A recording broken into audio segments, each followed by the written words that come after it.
This is episode 26 of the Well-Rounded Wealth podcast. What is going on, everyone? Today, we have a special guest. His name is Noah Whittaker. Noah, thank you so much for coming on. We know each other because we met in college at Elon together. And we were in an a-cappella group together. Yeah. It's probably the biggest thing. We were in vital signs for pretty much all 4 years of college, and then we eventually bonded, became friends, became roommates. Eventually. And we were always you were always the music man, at least from my perspective. You were very talented. You would do arrangements for the a-cappella. You're welcome. You would do I would see you in the dorm doing singing lessons, doing instrument lessons, and then it was COVID time, so it was from your computer screen, and you were getting private tutoring, and you were just like playing your instrument for a screen. It was kind of funny at times. But it was pretty cool. Yeah. But yeah, man, how are you doing? I actually haven't talked to you in a while. I'm pretty good. I've been just kind of figuring out what I'm doing in terms of like work, being a musician, kind of up in the air all the time, 24/7. But it's been fun. I'm not pressured to really do anything, so I've been having a good time, just kind of figuring it out. Yeah, why don't we give kind of a background on where you are and what you're doing now and how you got there? Yeah, so I live in the Cayman Islands, which is, I guess, in the Caribbean. For those who don't know where the Caribbean is, it's the Pirates of that place. Below Jamaica, somewhere over there, kinda. All right, that's the best I can give for an explanation if no one knows. But it's a tiny little country. I think like 22, 23 miles across. Kind of looks like a whale on the map if you zoom in really small. But I've lived here my entire life. It's pretty culturally diverse. As you can tell, I don't really have like a strong accent or anything like that, but there is an accent. There is a Caymanian accent. It kind of just came out right there. But it's not too strong. It's kind of like if you mix like English and Spanish, like the rapidness of Spanish with like English with like a Jamaican twang, kind of like all of those together. That's the best I can describe it. Do you guys speak English? Or do you yeah, it's English. English is the main language. But like there's tons of other people, tons of other cultures. Like my piano teacher was a Russian lady. Like there's everyone from everywhere. Yeah. Awesome. So our perspective, or a lot of people's perspective, when they would meet you, they would think you were British. That was how your accent would come across to people. Yeah. And would you equate it to that at all in your opinion? No, not at all. I guess I say vowels kind of like a British person would. I went to a lot of my friends at school growing up were British, so there was a couple of people with British accents, but I never really picked up on it. I knew how to do it, and so like at Elon, I would sometimes do the accent, and people would believe that that's just the accent I had, which is ridiculous. But you know, do it, say whatever, act like however you want when you first introduce yourself to people, and they'll probably believe it. Nice. Yeah. So what are you doing for now sure. in Cayman Islands? You went back after school, and what is Noah up to now? Well, my old music school, Cayman Music School is what it was called. They're doing a little production of The Little Mermaid, but the junior version. I was music directing for that for a little bit. I was helping with some of the acting things. I am not an actor. Do not get me wrong. I cannot act. That is not my thing. But I was helping out just as much as I could with the performance aspect of it and just the musicality. And it's really fun because like a couple of those kids are like my younger sister's age, or like I knew them when I used to go to the school. And so seeing them now, and like they're all older, they're all a lot better at whatever their instrument was. It's really sweet, and it's kind of therapeutic coming back to it and like being a teacher and being in that role and being able to guide those kids. It's really fun. It's really like, don't know what the word is, but gratifying. Yeah. Yeah. What's that change in perspective? Because I mean, really, when you think about it, 5+ years ago, you were in their shoes and you were the student. So like kind of like put yourself in that perspective of a teacher. Was that at all awkward at first, or was it daunting at all? Well, I'm interacting with the lady who taught me, so I have to kind of like balance that teacher-student role that I'm not in really anymore, but that feeling is still there. It's like I'm not that much older. It's been 4 years, 5 years since I last taught with her, or last was taught by her. So I'm kind of balancing that, but at the same time, I get to like see all the things that she did or that I had her do with me, and I'm like, oh, I can see what things work or what things don't work, and how the students respond, and how I responded when I was a student, and I could be able to like actually really pinpoint those small little things, those little aspects of things that I don't think she would normally have noticed or have really looked at. I don't know. It's kind of just I get to be more specific or more particular about things. Yeah, I think over the past few episodes, Jack and I and the guests we've had on, is human psychology and the way you word things has been really evident theme. What we've been talking about, what type of I'll call them strategies have you been applying, especially with younger kids? It's like, all right, I know you're a teenager. You think you know. We all think we know everything when we're a teenager. Yeah. How do you play into that? I think I'm really lucky where the culture here is they teach the kids to be really respectful, no matter, like, as long as you're an older person, they teach you to be respectful to anyone who's older than you. So I'm really lucky in that respect. There are a couple students always who are like sassy. They got the little attitude. They want to be on their phone. They want to chat with their friends. And like, luckily from teaching vital signs and being in that kind of relationship with peers, I know how to navigate interacting with people without seeming disrespectful or seeming like I hold a place of power over them, even though I technically do. I don't ever want that to be like something that I guess impacts how they respond to me. Interesting. That makes sense. Have you had to ever lay down the law for some of the kids who are kind of dangerous? Are you kidding me? It's almost every single time. Every single rehearsal, there is a moment where I have to tell someone to be quiet, or I'll snap at someone, as in like literally snap at them, or I try not to yell. I try not to shout or say anything that would come across as aggressive, but you can tell when I'm being jokey and when I'm being dead serious. I think it's pretty clear. I mean, ask Mullen. I'm pretty sure he knows the difference by now. Honestly, I technically have been taught by Noah for years because he was the music director of our a cappella group. So he was like, it was like kind of like, it's a class. He's the teacher. He's teaching the music. We were probably more rowdy and annoying than the students you have now. 100% were. It's something about teaching people who are your age. They just don't want to listen to you. But I don't know. That's true. And also the power dynamics are a little different because, I mean, you were a 100%. junior and there were seniors in the group that you're supposed to be in charge of in a way. So the dynamics definitely get a little weird with that. Because, it's not just you're the older teacher and then there's all the younger students who are clearly at a lower level than you are. It's weird looking back at it, but it's strange. It's strange now. So what part of music is it for me, honestly, and everyone else? Like, what was it in a cappella, and then what are you like teaching now? Because music's so broad. I mean, you got instruments, you got music, you got vocals and song and directing. Like, what part of it is it? Well, with a cappella, I think that was really where I was learning how to teach. My first semester, I messed up so many times. I had no clue what I was doing. It was really just kind of emulating what I saw around me. But bit by bit, I don't know. I feel like it was, That's a hard question. I can answer what I think I was taught by you. Actually, go for it. That might help me.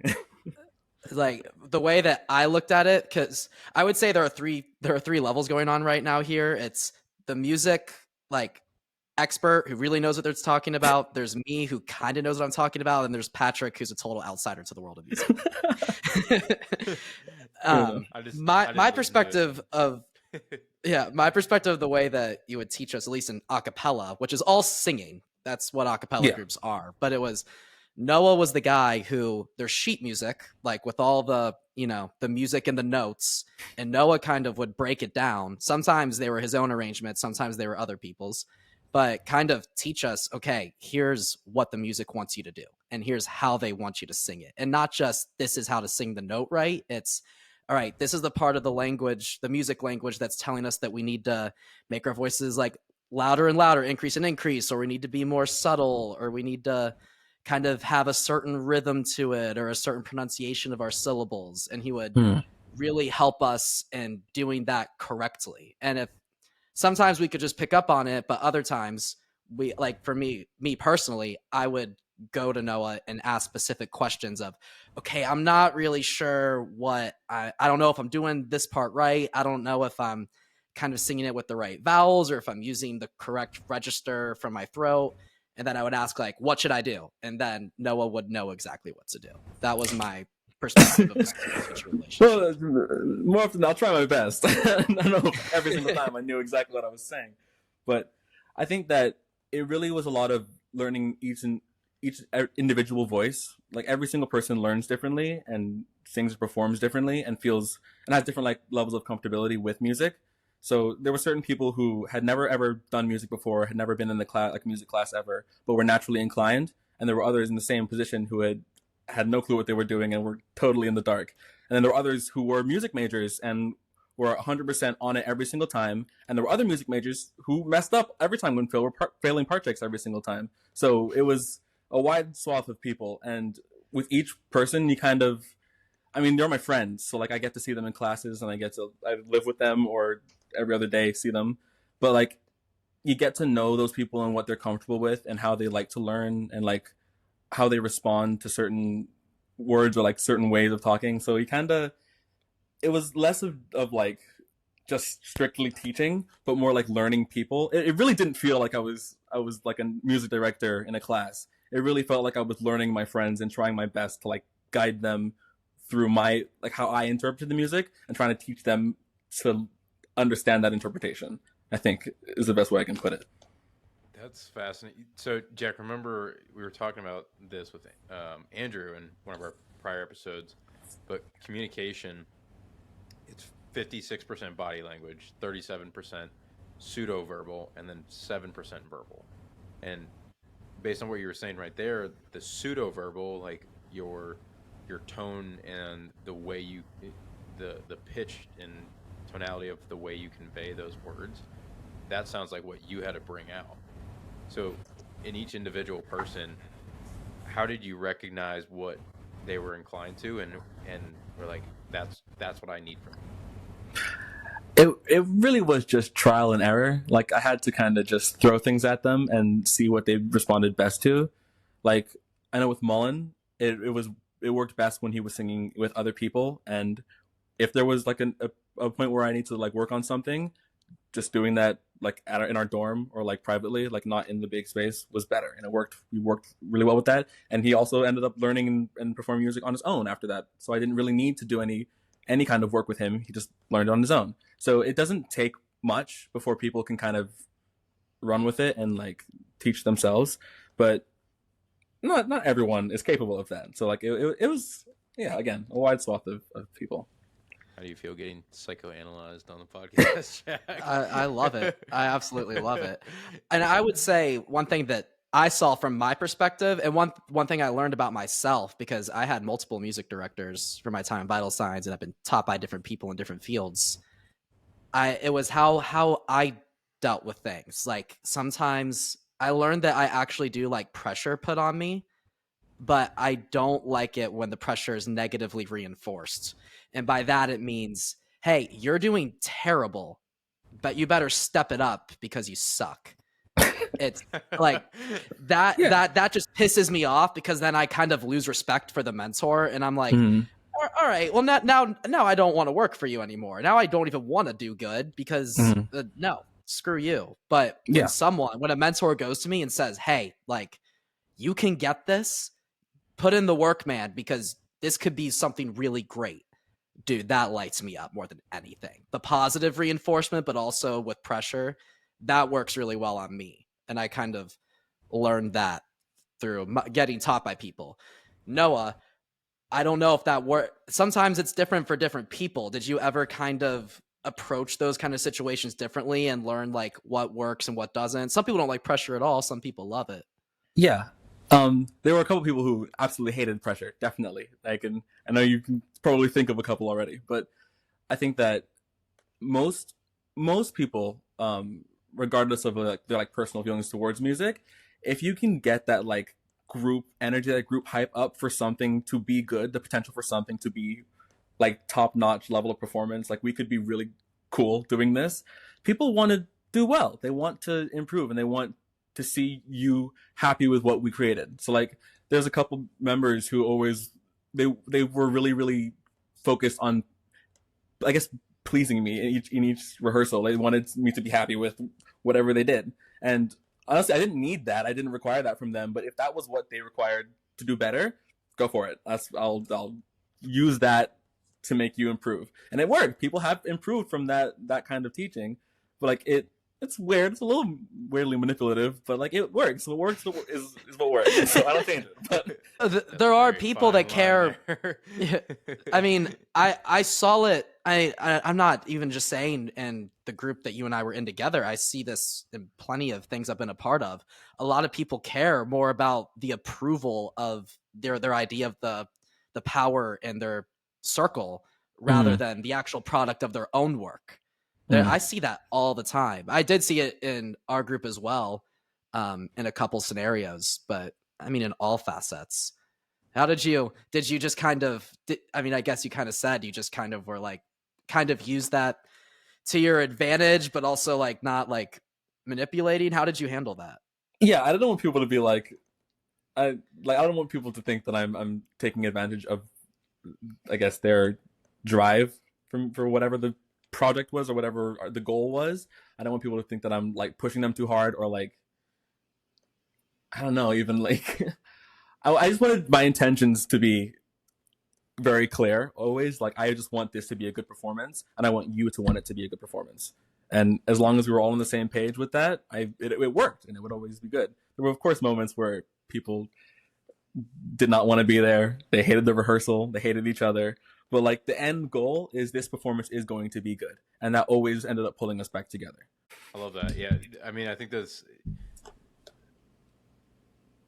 whatever fuel you have to use in order to get to the next stage is something good to tap into. Yeah. To a certain extent. Like you obviously don't want to be like kind of that person you have to tap into because they want to make you proud. It's like, okay, this is a great fuel, but how far do I want to take this? Like exactly. What is my level of being proud? Because you could always stretch that boundary to where you're never fully satisfied. Mm-hmm. Yeah, go ahead, Jack. I was gonna say you can really cross that line, and there's an incredible movie called Whiplash. And it's actually involves a drummer, and it's about a very manipulative and honestly abusive teacher who takes advantage of a student, and he's so freaking talented, but he literally breaks this guy down psychologically to his core to get the best performance out of him possible. And he completely destroys his self-worth. He has him in the palm of his hands, and he destroys the line and literally ruins this guy. However, what the movie Whiplash poses is, guess what? He became the best. He did. So it was a really interesting question of what is too far to push somebody, because while he'll need therapy for the rest of his life, he did become the best of the best. Yeah. Which is a really interesting. I watched the movie and I was like, that's really interesting. He may be fucked, but he's great. Yeah, it's always it's especially, I think you heard me play 1,000 times. Every time I went to a piano, I forget how it goes even right now, but is it chopsticks? No. I mean, I played it a couple times. No, not chopsticks. But there was this one song that I remember learning, and it was just drilling it over and over and over, and I slowly fell out of love with that instrument. I was like, I think that with music, it's so difficult to like really healthily and perfectly put a young person into like that space where they have their own drive, because someone that young is not going to wake up every single day and practice their instrument for 3 hours to become a virtuoso, I guess. It's just not realistic. No kid is going to do that. No teenager is going to do that. They want to go with their friends, hang out, do whatever. So it's not a mentality that someone that young can even have, but that's the level of practice and level of discipline that you need to be that good. So it will destroy any young person mentally to become really, really good at an instrument. But like the appeal of being a master at an instrument is so high that they'll do it. They'll push their kids and they'll force you guys into it. And it's just like, I mean, your kid's talented. They hate you, but they're talented. Do you think it always comes from the outside influence? And I bet most of the time it does, but have you ever met anybody that just was like, no, I don't want to hang out with friends. I want to work on the clarinet for another 3 hours because I want to be the best at the clarinet? I mean, just on their own accord without influence. Probably. I mean, I don't know for sure. There's a couple kids that I grew up with who are phenomenal pianists that I'm sure did that. I never saw them out or never saw them at parties, so I assume that's what they were doing. But, I mean, it's not really that common. You get every so often a kid who's just like, all they want to do is play instruments. You'll see them on Ellen or something. I mean, not anymore, but it's not as common to see a kid doing that anymore. It's just, I think people have kind of realized that it's not the healthiest behavior either. Yeah. I would kind of equate this a lot to, like, you see athletes, like professional athletes, and then they retire, and you see these interviews, and it's like, so what are you doing now? And they're like, I don't know. Like, I'm just, like, that was my life. Yeah. And I need to redefine myself. And that's, music obviously has a much longer time horizon because you don't need to be using your body. But I mean, there's always burnout in everything you do.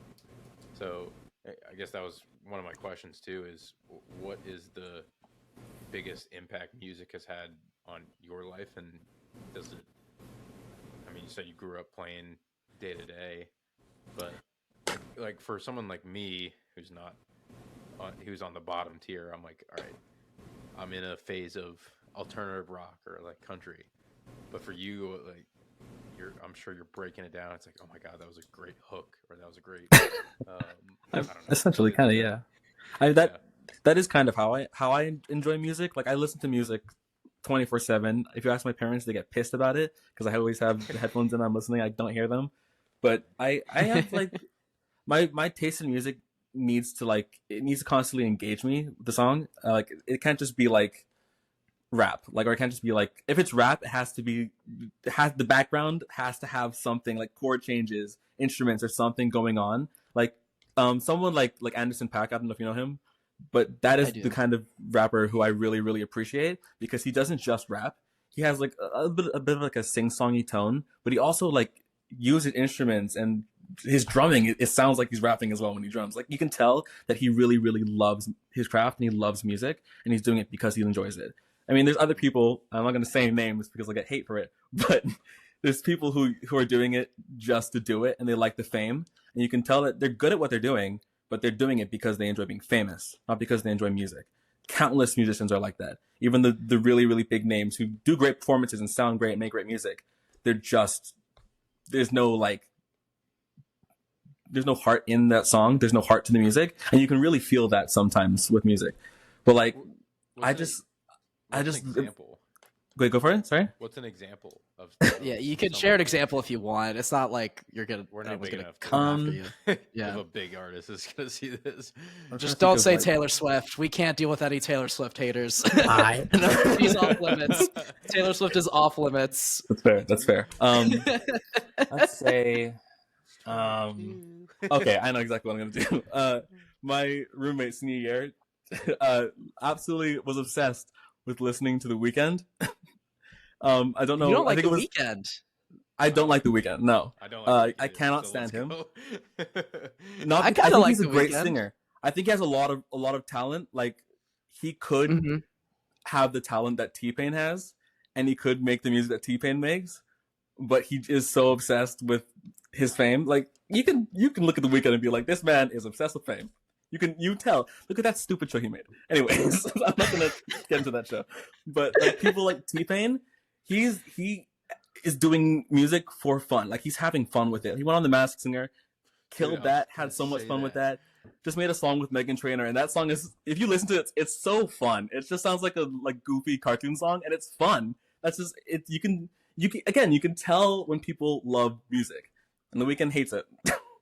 Dude, I was on a little like Max Singer YouTube trail and saw him, T-Pain, and I was like, holy crap, this guy can sing. He's good. It blew me away. He's legitimately so good. And my first like real sorry, my first real introduction with T-Pain was our freshman year. He came to our school. Yeah, he performed. Did. He was our guest. Yeah, and it was so bad. Like it just wasn't good. Like he wasn't bad, but just the vibe sucked. So, like everyone was like, "This was garbage," and then he bullied us, and that was that. But like, yeah, T-Pain bullied our school on Twitter. Yeah, it was great. Loved it. What was that one clip that Emil posted? One tweet that got her banned.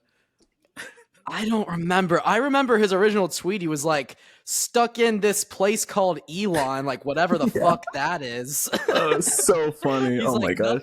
There's nothing to do here. And then the students jumped on. They're like, you're just mad that no one cared enough to see your show. It got pretty crazy pretty quickly. Pretty wild. It was stupid, but that was my first like proper introduction to him. And like he's since got a lot of traction. Now he's like re-emerging. It was literally like a year later he blew up because he did the Masked Singer and everyone realized he was really good. If he came to Elon after that, I bet the entire school would have gone to the concert. Oh yeah.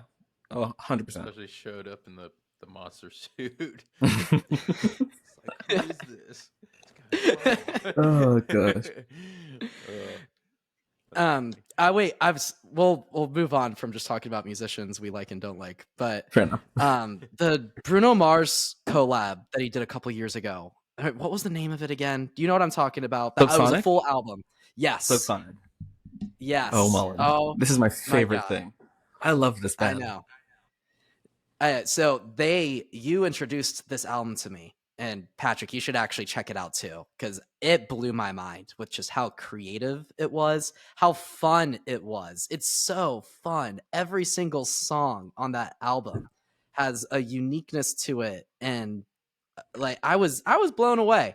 And I realized, maybe my taste in music isn't all that great. Because sometimes like when we were friends, sometimes you would just kind of crap on like certain music. And I was like, oh, he's just being all like Mr. Music guy. Like he knows all that. But then when you shared that album, I was thinking to myself, oh, I see. This is what's kind of clicking for him. And this is a lot of the stuff that I'm listening to does not have this level of production going on. A lot of it's very basic. I mean, honestly, most pop songs are the same for chord rotation, and just not a lot of creative instruments used in the background. What are your thoughts on country, Noah, on that note? Dangerous. This is so dangerous. I don't love country music only because it tends to be a bit basic in terms of chord progression and instrumentation. It's just kind of simple and predictable. My problem is it's predictable. I like to not know where the music is going. If I can guess your next 4 chords before you play them, I'm bored. I've already like checked out of your song. Okay. But I prefer blues. Blues is kind of like a more soulful country. It's better. There's a lot more emotion to the music. There's just more passion there. There are country artists that I really respect that I think are really cool. There are country songs that are really, really popular that I like. And like I know that Beyonce's doing a country album. I'll probably like a couple songs there. I won't listen to it that much because I don't like country, but I'll respect it because it's Beyonce. Like that's fine. But I don't know. Country isn't my thing. It isn't. But I don't hate on the genre. You know what this is like, honestly, Jack? Like when I talk to you about movies, I might think it's a great movie, and then you break it down and you're like, it's okay. Like there wasn't much scene change and stuff like that. And I'm like, yeah, like, you're right. Same thing, but with music for Noah.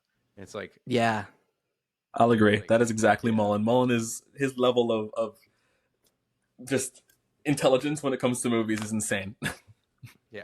It's like, how is it engaging the end user to like want that desire to like, I don't know where it's going next, like a Christopher Nolan movie, or it's like a Tenet or something like that, and it's like I have no clue where this is going, and I'm intrigued to stay till the end because I can't predict it. Yeah, I would say to like kind of I feel like what Noah did for his passion for music, or sorry, I'm using you in the third person, talking directly to you. I feel like what you did, I mean, kind of similar to why I wanted to study film in college. I wanted to understand. I knew stuff I liked and didn't like, but I wanted to understand what was going into that process to make it good or bad. And I feel like you did the same thing with music. We all hear stuff we like and hear stuff we don't like. I've talked about with food. I know when food tastes good. I know when food tastes bad. I don't know. I couldn't describe you why it tastes good or bad if I've tried. And honestly, for music, I can kind of describe it to a degree, but not at your level. You could actually describe why you think a song you're listening to is a good song. You can actually like break down the composition of a song and the way the instruments blended and the way the artist came up with the melody and or encompassing harmonies or the bass line and or the treble and what instruments they use to go in there. And even the language I'm using is not perfect right now. I understand that. It's right though. You're getting it. Yeah. But you can actually understand and really listen, not just to the melody of a song, which I feel like so many of us do, especially for pop songs. It's got a kind of a catchy melody and then it's stuck in our head, and then it's got a 4-chord structure that works, and then we're like, oh yeah, it's a fun song, it's a good song. And then but you, I feel like, are actually really trying to find more creativity or find more risks, and I feel like that's where the art form of it really comes in. Am I correct in this? I mean, yeah. I mean, I'm not gonna glorify it that much. It's nothing special. Every musician who listens to music will do this innately. You will just listen to it and analyze it more than you want to. A lot of people get annoyed by that aspect of being someone who plays music. Like you will. It's called being a nerd, and it's awesome. Yeah. That's like that's about anything, you know. Like that's just how it is. Yeah. So I mean, it's not that big of a deal. But like, it does make music more fun for me. I get to like just know this little thing about a song that not anyone else would really think about, or I get to just like really listen to a harmony that no one else really would listen to or care about in a song, and that's why it draws it to me. Not because of the lyrics. I don't care about the lyrics half the time. I've forgotten them half the time. So like I like to be able to be like, oh, I can play this on the saxophone, or I know how to play that chord progression on the piano, and I can go back home, do that, and like sing along with it and then cover the song myself. That's why I like music. That's awesome. Yeah, that's so cool. Like you say, it's not a big deal, but Jack and I love talking to people that are like that, because you look at someone. You look at someone like Gordon Ramsay. You know, when he's cooking, to us, like Jack was saying, he knows it tastes good, but he doesn't know why. And you listen to Gordon Ramsay cook and describe food, and it's like the flavor and the acidity and the tanginess or whatever. And like, I might not entirely know what that correlates to, but like if you can do that to music, we can tell you're passionate about it, and you just engage people and bring them in. And it's like, I don't know what you're saying, but I love it. Yeah, that's how it is most of the time. Yeah. Let's jump topics real quick, because I kind of want to. I kind of want to talk about, I guess, in a way, when you first came to Elon, because I thought going to college, let's just talk about going to college. It doesn't have to specifically be Elon, but I thought it was a huge change in my life. It definitely was for you too, but it wasn't just moving, a couple hours up the highway like I did. You moved from a whole different country. What was that like? Were you scared? No. Oh God, no. I was very excited. I was ready to leave. I wanted to be out so bad. I was excited. There was nothing but excitement. That's awesome. What then was the biggest shift in what you're accustomed to growing up, and then versus going to the college lifestyle? I mean, the obvious one is a lot less black people in North Carolina. That is very shocking. That one was initially the big kicker, but I got used to it. I didn't really care. It's not like I don't have black friends at Elon. It wasn't that big of a deal to me. Like I never joined any of the communities at Elon because it wasn't. I'm not African American. I am Afro-Caribbean, I guess is what it could be described as. So it's not that kind of culture I don't even click with. So regardless, it wasn't that big of a deal for me at all. Yeah. Were there any like culture shocks that, or if you want to even get specific with me, things that I did that I thought were normal? that you were like, what the fuck is wrong with you, you weirdo? Besides Jackland, that's too specifically me. I put my hands around your neck. Oh my god. Hey, Jackland. I think Jackland, just for people listening, because we've covered it already. I tend to doze off and go into my own little world and pace around. And Noah and I lived in a small dorm together, so I would just pace across the dorm. And I think Noah was about to blow his head off when we lived together. It's creepy. It was just creepy. Sorry. There was okay with culture shocks with you. The one time that I genuinely was like, I'm living in a different universe was when I went to your house. I think it was in the first time I ever visited your house when we went to that Quinn concert during COVID. Yes. And I slept over, and in the morning I came downstairs and I was just like getting breakfast, and and your mom was downstairs and she was just cooking breakfast. Just had all the food was already done. And first of all, my first thing that I was like, what? She was wearing shoes in the house and jeans, and I was like, okay, that's strange, but that's fine, whatever. I assume that's just her norm. And then I think you came downstairs next. I was already sat at the table with Sam, and you came downstairs next. You were already dressed in shoes as well. Walked downstairs. And it was, I assumed that it was normal that I was wearing shoes because I was a visitor and we were leaving. And you were wearing shoes because you were leaving. Fine, fair enough. And then you go, oh, where's Dad? And your mom goes, oh, he's out back fixing something in the garage. And I went, okay. I think this is like a weird sitcom that I'm living in, but that's fine, I guess. That's strange. And not 2 seconds later, your sister walks in. Hey, Mom, do you mind if I can make some cookies? I'm going to have a picnic with my friends. And she's like, oh, of course, sweetie, go ahead. Also, wearing shoes in the house. I was like, what is... That was the first, like, this man lives a very different life to me. Oh, that's so funny. That might even be slightly uniquely our family. It felt like a Disney the sitcom. Shoes. They're gonna crack up when they hear that. That's such a big thing with my mom. She hates it if I wear shoes in the house. Like, it's not allowed. Shoes off at the door immediately. Shoes in the house. I've plenty of my friends, especially like friends in Charlotte, like in the neighborhood. I take my shoes off before going into the house. Like that might just be my family thing that doesn't care about that as much.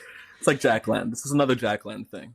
Yeah. I mean, honestly, Patrick, what about your family? Do you guys always take off your shoes? I feel like you guys do when I visited. Yeah, I always take mine off going to your house. Yeah, it was always leaving the garage or mudroom kind of thing, and walk around. I like walking around in bare feet though. Less clothes, the better for me. See, for me, for me, walking around barefoot kind of grosses me out. But maybe it's because our family walks around with shoes in the house. That's probably why. So all the socks, it's not like we just to defend my family, because they're gonna listen and be like, what the hell? It's not. We don't just walk around everywhere with shoes. It's socks. So at my age,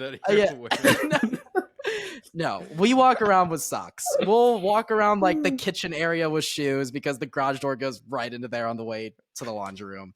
But we do not just run around the house with our shoes. We are not disgusting people. My mom's gonna like flip out. She's gonna call me after she listens to this. She's be like, everyone's gonna think her family's disgusting. No, you're fine. Apology. That's funny. But yeah, any weird holiday? What do you think of Thanksgiving? Oh, I mean, my mom's American. She was born in New York, so we did that'll do it. Yeah, but we just did different. Our food was better, but I mean, that's neither here nor there. What's a Thanksgiving dinner in your house like? Oh, it's like we have shredded beef, which is Cayman style beef, is what it's called, but it's like just shredded and like pulled apart, like kind of like pulled pork, kind of, but it's cooked a little differently.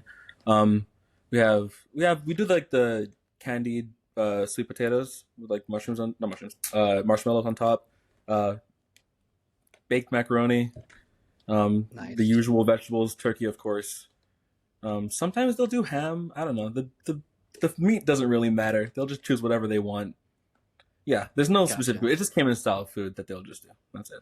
Yeah, sounds pretty normal. And we don't do any Thanksgiving songs or pray to the natives or whatever it is that you guys do.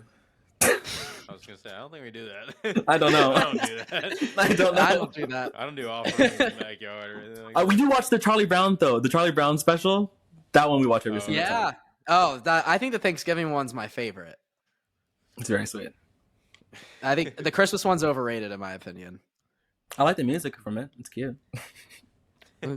Yeah, I know that one song. Yeah. Lucy. Or what's his name? Yeah, Lucy, right? That's the one that like takes the football away. Yeah. Yeah. Oh my god. Linus and Lucy. All right. Okay, what do you get? Sorry. Oh, good. One One question I always love asking people. I'm going. Okay, go. So I know you said you're like figuring some stuff out for teaching, but if success was guaranteed, what would you be doing? See, that's a hard question because, like, there's a couple things that I know I kind of want to do later in life, but there's things that I know that I want to be doing right now. Like, I would love to be doing vital signs still. Like, I feel like I just reached the peak of what I could have been doing as a music director. I wish that I could continue doing that right now, but realistically, I would love to be like a touring band, just playing songs, just having fun. The tour bus part of it, maybe not, but just the performing in different venues, I would love that. Do it. I mean, I gotta make the music first. It's harder than it looks, but would you ever be willing to join one? Instead of being in charge of it. Absolutely. Yeah. I assume that I'll eventually rise to that that point of being in charge of the music. That's just I know you, and you could only be not making the top creative decisions for so long. You could suck it up for sure, but I know it would get to a point where you have so much passion for it. I know that you could not just like receive your sheet music and just learn it and play it. Unless whoever's in charge has the same that same drive and is pushing it in the same kind of way, then fine, I don't care. But if I feel like there's potential that's being wasted, I'm taking over. Don't care. Last year of vital signs. Start a queue.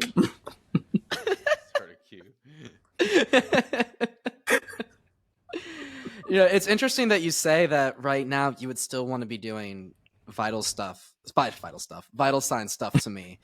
But not because I frown upon it at all. In fact, it's the opposite, because you were right. I mean, you are only getting better and better at your job, and the group that you were in charge of, and I'll speak to everyone else in it. I mean, real deal musicians were in the group, musical theater majors, some who have Broadway capabilities were in that group. One of our guys was on Broadway that was in that group. And you were just getting better and better. I totally understand why you would want to continue that momentum completely. It makes so much sense to me. Yeah. It's just kind of weird to me. My thought was it kind of sucks that it was, we graduated college and it was a group at our college, but it did kind of become, I'm not saying like more than that, but it became its own thing. It really did not feel like Elon at all. It felt like it was just a cool group that we were in. I want to say that our freshman year, it felt like an a-cappella college group, a college a-cappella group. Like, it didn't feel like anything special. It just felt like another group. Totally. I just joined another group. After my junior year, I think that after the ICCAs, when we did that, I think that we were really just so bonded that I was like, we have to keep doing this. Like, we're just too good. We're too close knit, and we work too well together to not continue. And it just sucks that we just logically could not do it. But maybe one day in the future, you never know. You guys, was the ICCA one? Was that the one I went to? You saw our ICCA set at that one concert you went to. Yeah. That was good. I was impressed. Thank you. That was sick. Was that the one with where the Houston people came to? Yes, that was that concert. Yeah, Prob's friends. That was a sick concert. Yeah, that was crazy. Oh my gosh. Yeah, that was definitely the best Make-A-Wish. Oh my god, yeah. Yeah, that was a sick concert. Yeah, that was a Make-A-Wish benefit. Yeah, a-cappella, we'll breaking, I know we're getting nerdy for people who are listening to us about a cappella, but the niche of a cappella and the talent that's in there is so insane to me. It blows my mind. Crazy. There was some vocalists in that group that I have genuinely, I don't think I will ever meet someone that is talented like that. Like, there were people who had like 4-octave ranges. There were ladies singing tenor parts, soprano parts at the same song. Like, it was insane. And they all could riff. They all had so much solo, like, star power. It was insanity, the amount of people in this group who could have their own solo career if they really wanted. Yeah, and it made me think, because it had a realization, because I kind of had a click for myself where I was like, no, these are people at the top of their game, and some people who are honestly have more talent or have their skills are more sharpened than some professional musicians who are more in the music industry who are making millions. And I realize how much of it is kind of how you have to handle your talent and how you have to project your talent and how you have to market yourself. That was a really interesting thought I had, because there were people invited. I'll say her name because I'm hyping her up, but Macy Bischoff, I think. Yeah, I was going to say. She is that good, where I think she is better than some singers that I hear on Spotify. They're like famous singers that I hear on Spotify. 100%. But it's just, you know what I mean? But it's just, I mean, and if she wants that, that's her journey. I don't know what she wants or anything, but it's not, it just really reminded me that it is not talent alone. And honestly, what do you think goes into it? Is it knowing the right, it's partly knowing the right people. Oh yeah. Oh my God. Yeah. If I knew one single person in the music industry that was like really up there, and I could just say, hey, hi, this is me performing with my group, I can sing, I do this, I will probably be on stage somewhere at some point. Like, because I'm young enough to be up there, and I have refined my skill enough where I can perform at a professional level. There's no reason that people my age should not be on stage with these celebrities or with these famous performers. They should be really taking advantage of the amount of young people that are really at the top of their game, not at the top of the game, but in terms of like comparing to other people who are at the top of their game, who are like older in the music industry, we can compare to them, genuinely can. And it's just unfortunate that it's just because of Hollywood and how it is, it's kind of just stuck and it's not going to really move or shift. But you know, is it like location based, I'm assuming, and I mean, obviously marketability and how much reach you have?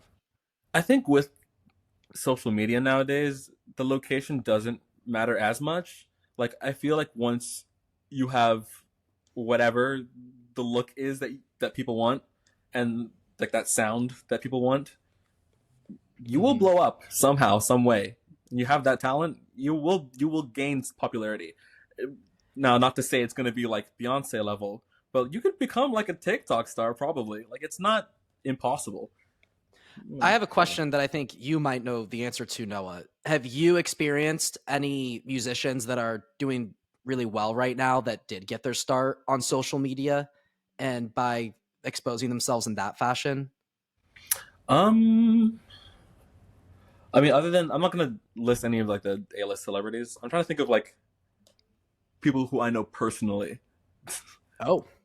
I mean, it's there's a couple people who aren't as like, they're not celebrities. There's a couple TikTok people. I'm not going to list them because they're not that famous, but that have, because they're on TikTok and because they have like that following for like whatever, like Vine kind of style posting, but because they have talent, like every so often will sing. Like someone like Brittany Broski, she will sing on her silly little TikTok whatever video, and her voice is insane. She is like Mariah Carey levels of vocal agility and vocal talent, and she could, because of her level of I guess, I don't know, fame, if you want to call it that, she could record a whole album and blow up overnight. But that's just not what she wants. There's a lot of TikTok stars that are like that, and they're not huge. They maybe have like a couple thousand followers who have these amazing voices. And I've heard a couple of them who have posted or recorded songs, like Sarah Eisen, who we covered, Blue. She started on social media. She was just posting on TikTok, and she did a cappella when she was younger, and then decided to. She only recorded that one song, but she blew up from that and gained a lot of notoriety in the music industry. But because that's not really what she wanted to pursue. She didn't pursue it, of course, but it's viable. It really, really is. But you have to have that drive. You have to pursue it day in, day out. Yeah. The reason I asked the question is because I felt like we would kind of have an eclectic song selection sometimes, and we would pick some artists that I felt like kind of got started in a newer way rather than just like the big Billboard artists. Yeah. And I felt like that was kind of trendy, that they would just kind of, you know, you could post we post this podcast on Spotify. You could post music on Spotify if you want to. And sometimes they market it in a clever way and it catches. And I just think it's really interesting that opportunity presents itself now. Like if you, I know if you take advantage of, but yeah. I know you know the band Lawrence. We did it a couple times in I was thinking about Lawrence. I just wasn't saying them. Yeah. I've seen a lot more posts recently. They didn't do it as much to begin with, but they've been posting a ton, and every single TikTok has a couple thousand views. And I didn't think that would work that well for them, but it's doing great. They're doing numbers. So, yeah, Patrick, there's this band called Lawrence, and they're a brother and sister duo, and they're phenomenal. They have really cool creative music. Their voices, since they're siblings, it's a really cool blend. The girl is a freaking powerhouse of a vocalist, and their lyrics are actually interesting because they're singing about just really different, I would say, not normal topics to be singing about, since they are like a brother and sister. It's not really about sex, drugs, money. It's not even close to those topics. It's really good. It's really interesting. I love them. I love finding those. I mean, when I do go on social media or like shorts or something like that, like it's like, oh, that's different than what you typically see. And it is, I think summarizing that, it's, if you have good quality in whatever you're putting out, like you're going to do well. People will gravitate. I think it'll catch. Quality. Absolutely. There's one. I'm not a big rap guy, but I wouldn't really say it's rap. It's more like the lyrical storytelling, kind of like an Eminem type ish. Mm-hmm. I don't know music enough to be able to express that correctly, but Connor Price, he's started to kind of blow up, and I've heard some of his music with a bunch of like cool little. Like he does shorts and TikToks of him like, hey, let's throw this beat together, and it's like, ooh, okay, that's a cool sound, and then it just makes a song off of it. And he's like I think he's like a little bit older, 30 something, and he's like just telling his story of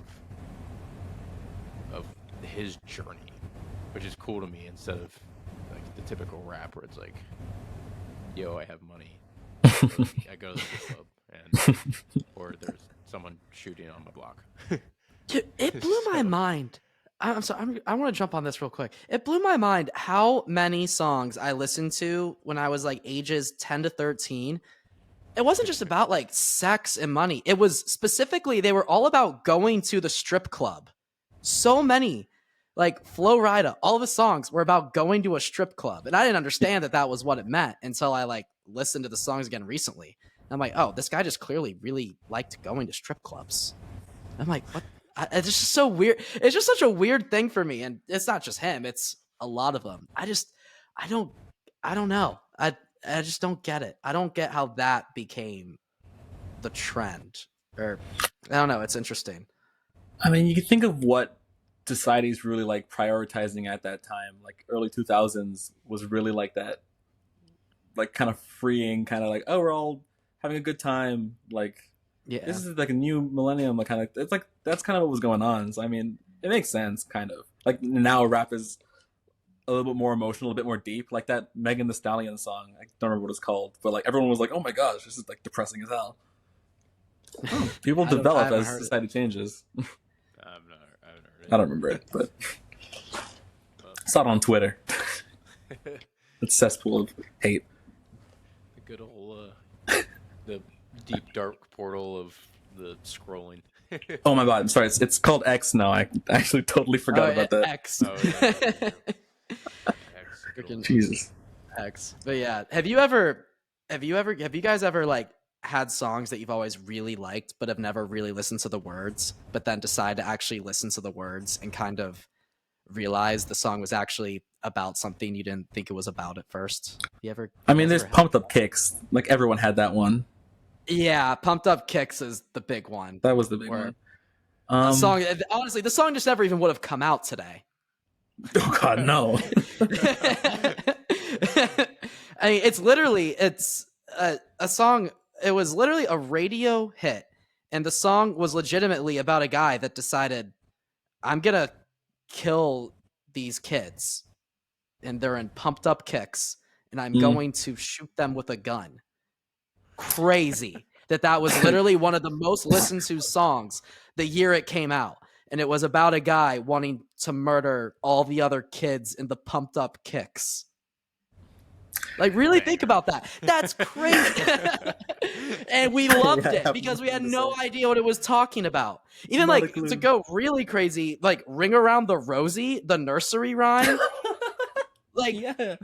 Dude, I sang that song a lot when I was a kid, and I thought it was, just about having fun. We would literally like swing around a pole, me and my neighborhood friends, and sing the song and go, ashes, ashes, we all fall down. And then we'd like release the pole and just go flying. And we thought it was just silly and fun. But it was literally about like dying a terrible death of a real time in our history. Yeah. Wait, what's it? What? Yeah, I don't even, we're talking about sketchy stuff. I don't know if I should fully get into what Ring Around the Posy is actually about. I don't even know. I know there's ashes, ashes, we all fall down. What, you're like house burn down or something? It was Ring Around the Posy, Pocket Full of Posy, ashes, ashes, we all fall down. Was it about like a disease? Or something? I thought it was about the plague. Or yeah, that's what I was thinking. I thought it was plague. Like it was. I could look it up. I don't know. Is it how kids coped with the plague? Yeah, just swing around the by setting themselves on fire. It's like what was that song, Duck and Cover, that we learned back in like 8th grade? It's like duck and cover whenever there's a bomb coming. What? Because it was during. Okay, that's like a very singular experience there. You guys remember that catchy song, Duck and Cover, whenever there's a bomb. There's a bomb. We were all singing it. Patrick, what the hell are you talking about over there? We learned it in AP history. It was Vietnam War or Korean War or something like that. But it was a commercial. Was it for like the Cold War, like fear of nuclear warfare? Yes, that's what it was. Yeah. It was like, okay, now you're ringing a bell. It's like this guy just running through a neighborhood, and it shows a bomb coming, and it's like, all right, hide under your table or hide in your bathtub, and you'll be safe. And we're like, Interesting. We were shown some really weird stuff in our history classes. This was dropping of the atomic bombs in Japan, and we were all like, yeah, if you hide under a table and an atomic bomb drops, you're fucked. There ain't no way good old kitchen table is gonna save your ass. Oh no, I want to ask you this for someone who didn't like learn well, maybe you learned about American history, but you weren't taught by the American school system for history. What is y'all's opinions on, like, okay, I don't want to like get you in any trouble.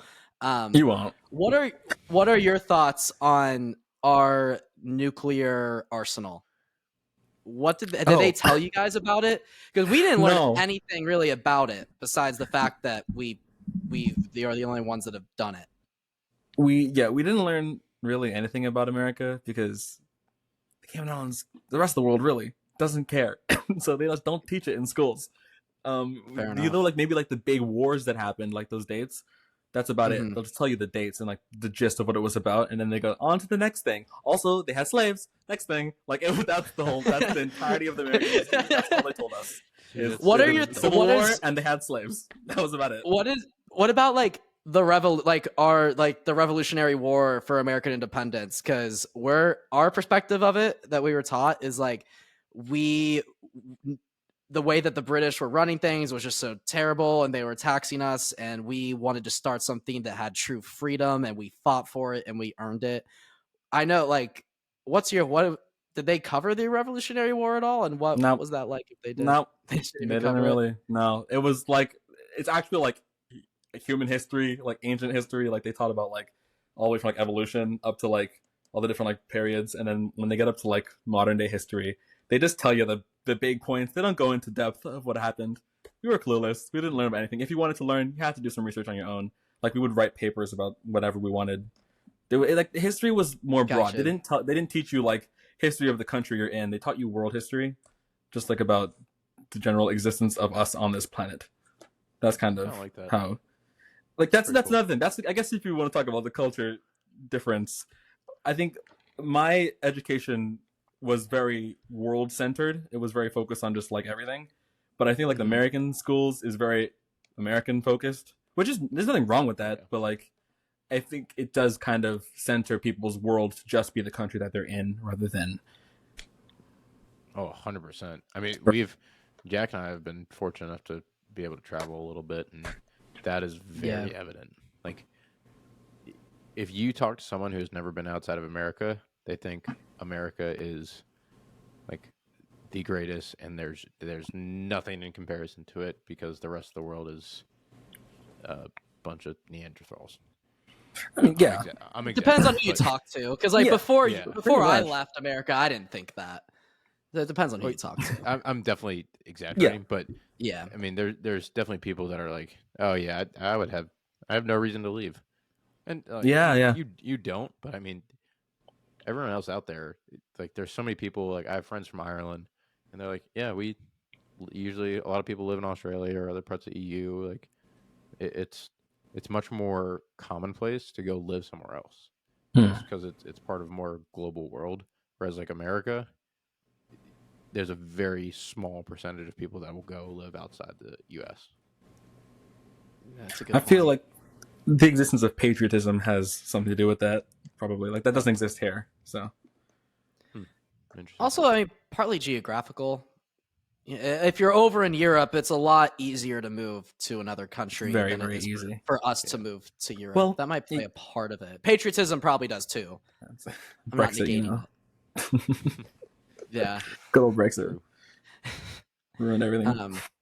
But yeah, the reason I asked about the Revolutionary War was because, and like, I'm happy with how things turned out, but I was kind of thinking about it, and I don't want to be hit as an anti-American person. You know, Happy America won, yay! But okay, it's just all right. I just want. Here's a thought I had. So, basically, a bunch of Europeans moved to the continent of North America, and the British said, "Okay, we're starting our colonies now." Like, hell yeah! And then all of a sudden, like, they were like, "Hey, citizens of our government, you have to pay us taxes for these imports, because, you know, when you buy things, you pay taxes." And all the colonists of Britain said, "We don't want to do that. We're not in the mood. If you did that today, the IRS is up your ass like you wouldn't believe. That'd be crazy. If I refuse to pay my taxes, you never see me again." And everyone talks. It's just funny because a lot of it's like, it's ridiculous, it's unjust, but, you know, it's what governments do. They make you pay taxes. But America just said, "Nah, we're not doing it, and we're willing to go to war over it." And then they won. Yeah, and then let us repeat the same thing with our country years later. I'm like, okay. I mean, I do love what went into our Constitution, and I think the Bill of Rights is fucking badass, especially the First Amendment. The First Amendment more than anything. What's the First Amendment? We're not. It's freedom of speech, freedom of religion. Yeah, if only we followed it. Yeah, freedom of press, expression, right to protest. That's pretty cool. And now I'm ready to steer clear because I don't want to get any more political than I already have. I'm so ready. Very true. I am so ready to end any discussion of politics there. And anyone listening, I was just making a fun anecdote because I was just like comparing. It's tax season right now, so I was thinking about this. That I don't have those. If I pulled you have no taxes? No, zero, tax free. Oh, yeah, there's. Why do you think people put their so money over here in movies? Yeah. Scotiabank. I knew that. I didn't. I forgot that. One day. Yeah. Yeah. But no, I just thought it was kind of funny because I was like, I mean, obviously I did pay IRS. I pay taxes are paid. We're good. But I was just thinking about that. I was like, oh, the reason this country started is because people got annoyed about this whole tax thing and decided they didn't want to do it anymore. Yeah. I'm sure there's more to it than that. There's more to it than that. I was just kind of, that's like a, that's a stand-up comedy bit. That's History what that lessons was. With Jack Mullen.